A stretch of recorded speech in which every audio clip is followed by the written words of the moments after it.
What's up, everyone? Welcome back to another review. This time we're taking a look at Clerks II, written and directed by Kevin Smith. Clerks II is the sequel to Kevin Smith's seminal first movie that came out in 1995. This movie came out in 2010. So this movie pretty much takes place 10 years after the events of the first movie. And once again, we continue to follow the characters of Dante and Randall. This time, they go from being convenience store workers after the place gets burned, after the quick stop gets burned down, and now they're essentially flipping burgers at movies, which is a fast food joint. So yeah, let's talk about Clerks 2. I love Clerks 2. Clerks 2 was my first introduction into the story of Clerks. And this was actually the first Kevin Smith movie I actually remember watching from start to finish. This movie, to me, is utterly hilarious. I love Clerks 2. I think Clerks 2 is superior to the first movie in every way. I think Clerks 2 has an overall better story to it.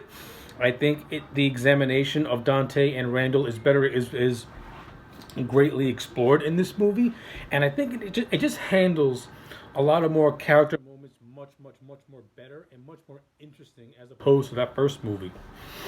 So let's get right down to it. Brian O'Halloran and Jeff Anderson once again return as Dante and Randall. They are just as good in this movie as they were in the first movie. Though in this movie, they're 10 years older, and they actually played into that fact throughout this movie. It's pretty much Randall and Dante trying to pretty much re-examining their lives and where they are. Now that the quick stop is burnt down, they had to go find work somewhere else. So it's pretty much like they're starting all over again, yet still in the same spot. Uh, Randall, he's still in the same spot that he's in. Dante, on the other hand, he's trying to better his life in a way. He's engaged to a woman. He wants to get out of Jersey and move somewhere else. But to Randall, it's almost as it to Randall, it's like Dante is forcing himself to do these things because he's just so desperate to have a different life. And this is the examination of the movie that I actually really like, and the exploration that this movie brings to the table as well. And it really fleshes out Dante and Randall as characters, and you can see just how much they've grown from that first movie. They're not in their 20s anymore; they're in their 30s. Life is now getting different. They're approaching grown up stage in a way. And I like how Kevin Smith, brings all that to the table.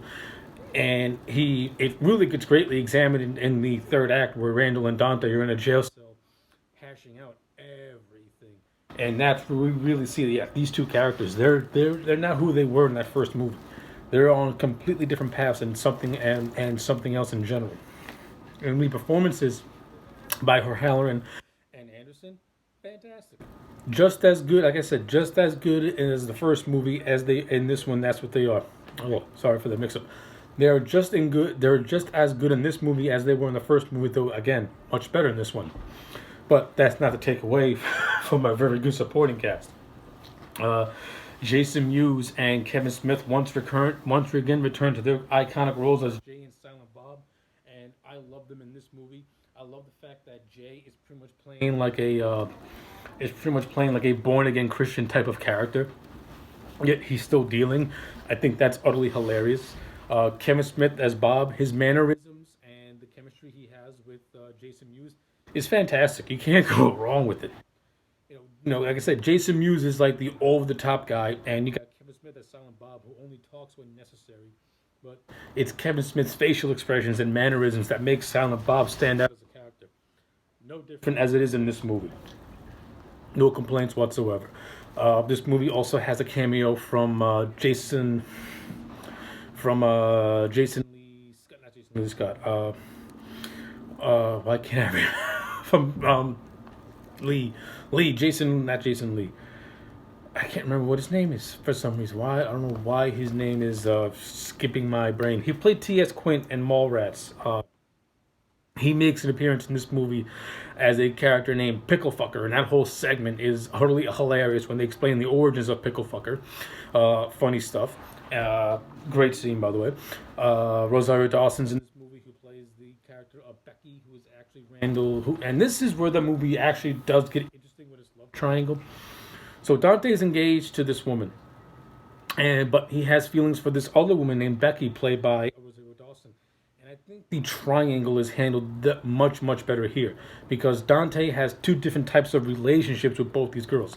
He has the relationship with the one girl named Emma, played by Jennifer Schwartzwaldt, and that's pretty much built on materialistic things, and pretty much Dante creating pretty much creating this future life that he wants to have, and he wants to do it with Emma, who is kind of like this superficial type of person. On the other hand, he has the Becky character, who is more up his alley, who is just as sassy as he is, but is more of a right fit for him, yet he doesn't really see it yet. And the chemistry that O'Halloran has with both the actresses, it works for me.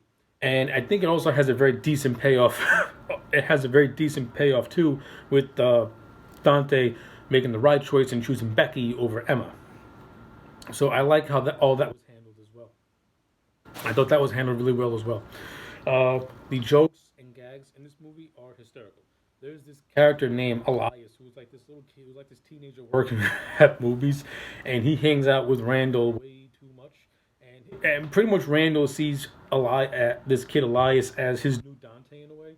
Though, unlike Dante, Randall can pretty much bully and pick on Elias. And the actor who played Elias, I thought was utterly hysterical.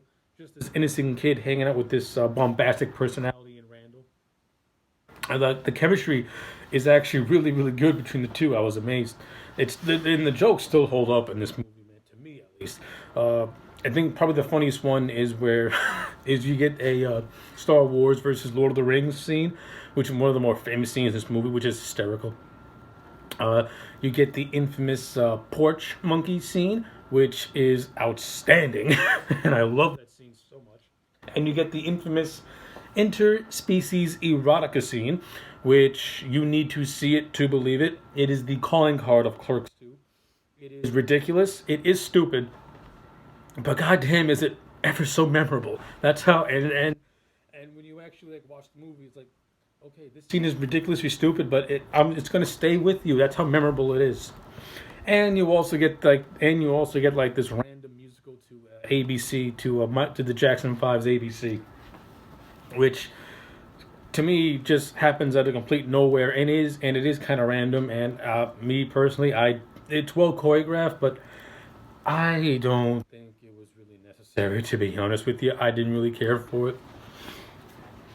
And that's probably the one gag in Clerks 2 that I don't really care for, is that whole Jackson 5 musical with Becky trying to teach Dante how to dance. Like, that stuff is cool, but then going into a full-fledged dance number was kind of random and just bizarre, to me at least. But, yeah. Clerks 2. I love it. I think Clerks 2 is great. This is one of my favorite Kevin Smith movies. I like it better than the first movie. No, there's more to talk about with Clerks 2, but I don't want this review to go on any longer than it already has. So for me, Clerks 2 gets a solid 9 out of 10. I love it. It's one of my favorite Kevin Smith movies. I think it's better than the first movie. From a character standpoint, from a writing standpoint, it's much stronger.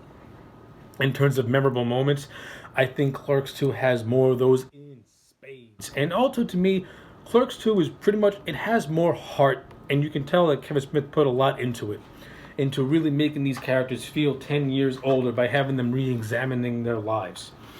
So yeah, Clerks 2, great stuff. 9 out of 10. I enjoyed it a lot. Let me know your thoughts in the comment sections down below. Like the video and subscribe, and I will check you back next time for more.